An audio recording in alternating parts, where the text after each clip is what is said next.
Hello everyone, welcome back to my channel friends. आज मैं आपको बताऊंगी कि कार्तिक मास में किस तरह से हम सुबह पूजा करते हैं। तो हमें 4 बजे उठ जाना चाहिए स्नान के लिए, और उसके बाद स्नान करके सबसे पहले हम तुलसा जी की, शालिग्राम की, पथवारी की, आंवला के पौधे की, ये सब पूजा करते हैं। तो फ्रेंड्स, उन सब के लिए हमें ऐसा देखना होगा कि आंगन हो, छत हो, या कोई अपनी बालकनी हो जिस पर हम आराम से पूजा कर सकें और उन सब की परिक्रमा लगा सकें, फेरी ले सकें। आप 5 या 11 फेरी रोज़ लेंगे तो आपकी पूरे कार्तिक के महीने में 108 फेरी हो जाएंगी। यानी 108 लेंगे तो ज़्यादा अच्छा है। तो एक साथ नहीं ली जाएंगी तो आप रोज़ थोड़ी थोड़ी ले सकते हैं। एक थाली बना लीजिए जिसमें आप पूजा का सारा सामान रख सकते हैं। रोली मोली, चावल, फूल, फल, धूप, दीप, दक्षिणा, दूध, दही, राई, नमक, जल का लोटा, मेहंदी, वस्त्र, झंडी, मूंग दाल, कपूर, काजल, माचिस, जो जो हमें पूजा में सामान चाहिए था होता है वो सब रख लें। भोग लगाने के लिए आप फल लें या कोई मिठाई मिष्ठान लें, वो सब आप अपने हिसाब से रख सकते हैं। नहीं तो मिश्री रख लें, बतासे रख लें, वो रोज चढ़ा सकते हैं। कोई फल फूल हैं तो ठीक है, नहीं तो आप ऐसे ही अक्षत लेकर और ध्यान करते हुए फूल फल का चढ़ा सकते हैं। तो सबसे पहले फ्रेंड्स, सुबह 4 बजे दूध तो आ नहीं पाता, तो आप एक दिन पहले ही अगर दूध रख लेते हैं, फ्रिज में रख लीजिए थोड़ा सा दूध, उसको हम चढ़ा सकते हैं, क्योंकि 4 बजे कच्चा दूध नहीं मिलता है। और दही तो हम डेली जमाते हैं तो दही ले सकते हैं। तो एक थाली में आप ये सामान रोज़ रख लीजिए एक बार। वो पूरे महीने तक आप अपनी उस थाली को अच्छे से उठाकर कहीं रख दीजिए, जिससे कि आप पूजा करें, या मंदिर में रख लीजिए पूजा के पास ही आपको। तो आपको रोज़ पूजा की थाली नहीं लगानी पड़ेगी। उसी पूजा सामान से आप डेली पूजा करेंगे। जो आपके बाकी के त्योहारों की पूजा होगी, करवा चौथ की हुई, दिवाली की, वो सब आप डेली अलग से कर सकते हैं। लेकिन करवा चौथ की पूजा, इसके कार्तिक की पूजा के लिए अलग से एक थाली बना लीजिए। तो सबसे पहले पथवारी की पूजा करेंगे, पीपल पथवारी की। तो पीपल घर में नहीं लगाया जाता है तो आप पथवारी की पूजा कर लीजिए। और उस सब के लिए आप क्या करेंगे कि आप तुलसा जी के गमले में ही शालिग्राम रख लीजिए, आंवला की पूजा कर लीजिए। आंवले का पौधा नहीं है तो 2 आंवला रोज लीजिए, और उस तरह से आप तुलसा जी के गमले में ही 2 पत्थर रख लीजिए जो पथवारी माता के लिए, और शालिग्राम रख लीजिए, 2 आंवला रख लीजिए, डेली चढ़ा दीजिए, और दक्षिणा चढ़ाकर, दीप जलाकर, इस तरह से आप पूजा कर सकते हैं। तो मैंने आपको बहुत सरल तरीके से बता रही हूँ, क्योंकि कुछ व्यूअर्स परेशान होते हैं कि हम इतना सब नहीं कर पाते हैं या हम ऐसे पूजा कैसे करें। तो मैं आपको बहुत सरल विधि बता रही हूँ।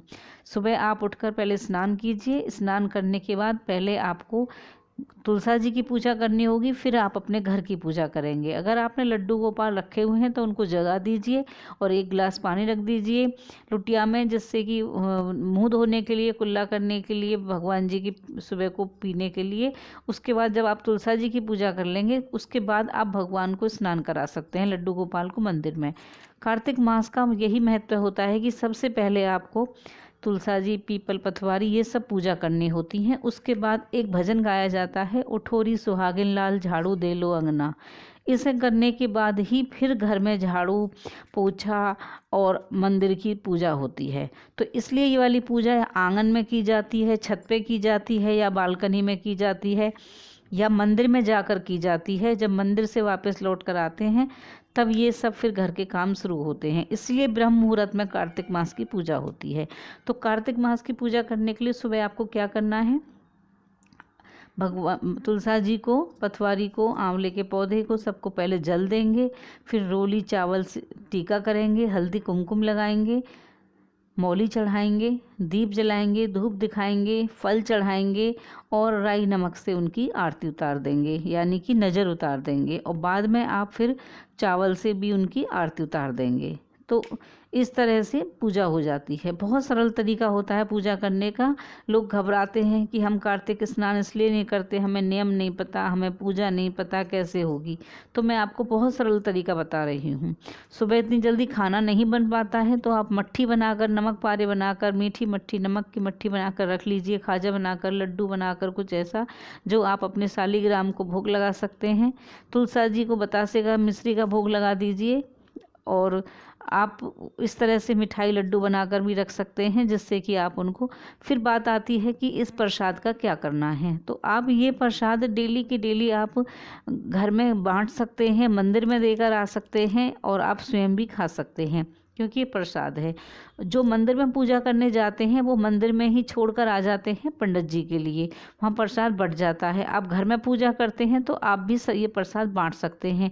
और अगर आप डेली बाद में मंदिर जा सकते हैं तो आप मंदिर में रख आइए ये प्रसाद नहीं। और जो दक्षिणा होती है उस दक्षिणा को आप इकट्ठा करते रहें। जिस दिन तुलसी विवाह होता है आप उस दिन जहाँ भी तुलसी विवाह होता है मंदिर में वहाँ देकर आ सकते हैं, नहीं तो आप गंगा जी जाते हैं तो वहाँ देकर आ सकते हैं।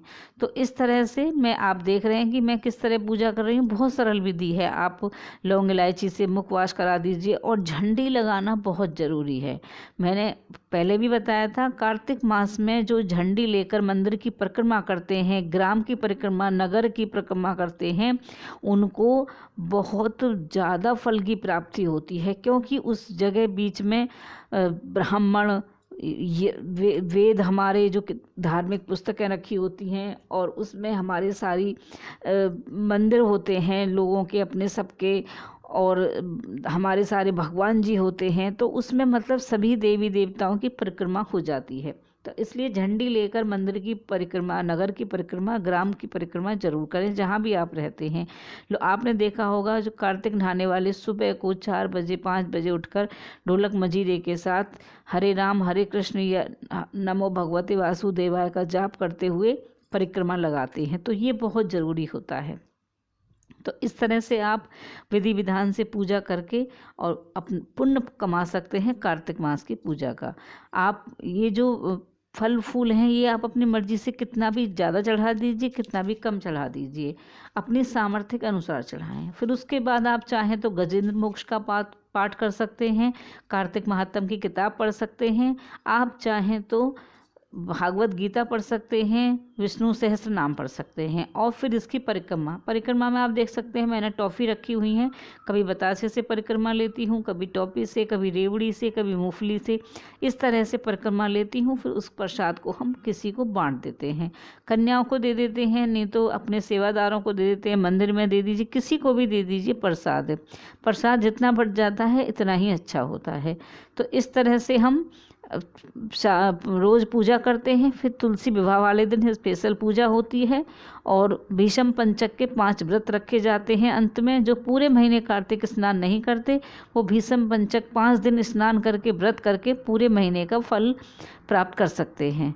तो फ्रेंड्स, आपने मेरे चैनल को अभी तक सब्सक्राइब नहीं किया है तो चैनल को सब्सक्राइब कर लीजिएगा। वीडियो अच्छी लगे, हेल्पफुल लगे तो लाइक कीजिएगा और आप हमारे चैनल पर विजिट कीजिएगा, आपको बहुत सारी यूज़फुल वीडियो मिलेंगी। तो आप देख सकते हैं कि सफ़ेद टाइल हैं, तो मैंने एक सनमाइका का वो ले रखा है उस टुकड़ा, उसी पर मैं इस तरह से चौक पूर कर और अल्पना करके मार करके फिर मैं ये पूजा करती हूँ। तो यहाँ पे मुझे परिक्रमा लेने में आसानी रहती है। सावधानी बोला मैंने, आसानी से मैं परिक्रमा ले सकती हूँ, इसलिए मैं इस तरह से पूजा करती हूँ। अगर आप छत पर पूजा करें तो बहुत अच्छी बात है, आंगन में करें तो आप अच्छे से परिक्रमा ले सकते हैं। तो ये पूरे कार्तिक माह की पूजा करने के लिए ये सबसे मैंने आपको सरल उपाय बताया है। अगर आप इस तरह से पूजा करते हैं तो आपको पूरे फल की प्राप्ति होगी। आप तुलसा जी के गमले को पहले ही उसकी अच्छे से रंगाई पुताई करके डिज़ाइन बना के उसको सजा सकते हैं, नहीं तो तुलसी विवाह वाले दिन आप तुलसी के गमले को ज़रूर गेरू से पोतकर चाक मिट्टी से उस पर बहुत सुंदर सुंदर डिज़ाइन बना करके उसको सजा सकते हैं।